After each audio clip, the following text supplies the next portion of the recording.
ನಮ್ಮ ಶಾಲೆಯ ಮಕ್ಕಳಿಗೆ ನಮ್ಮ ನಾಡಿನ ಭವ್ಯ ಇತಿಹಾಸದ ಕುರಿತು ಅರಿವು ಮತ್ತು ಆಸಕ್ತಿ ಮೂಡಿಸಲು 600 ವರ್ಷಗಳಷ್ಟು ಹಳೆಯದಾದ ತಾಳೆಗರಿಯಲ್ಲಿ ಮೂಡಿದ ದೇವನಾಗರಿ ಲಿಪಿಯಲ್ಲಿ ರಚನೆಯಾದ ವಿಜಯನಗರ ಅರಸರ ಕಾಲದ ಓಲೆಯನ್ನು ಮತ್ತು 150 ವರ್ಷಗಳ ಇತಿಹಾಸವಿರುವ ಹಳೆಗನ್ನಡದ ಕೃತಿಯೊಂದನ್ನು ಮಕ್ಕಳಿಂದ ಓದಿಸಲಾಯಿತು.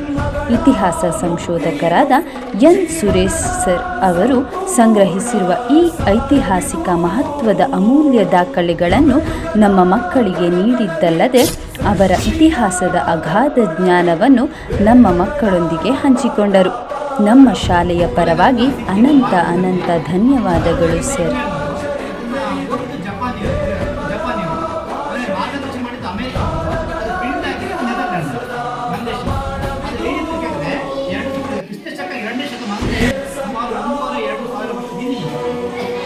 ಅದರಲ್ಲಿ ನಾವು ಈಗೇನು ಗಣಿತ ಮಾಡ್ತಾ ಇದ್ದೀವಿ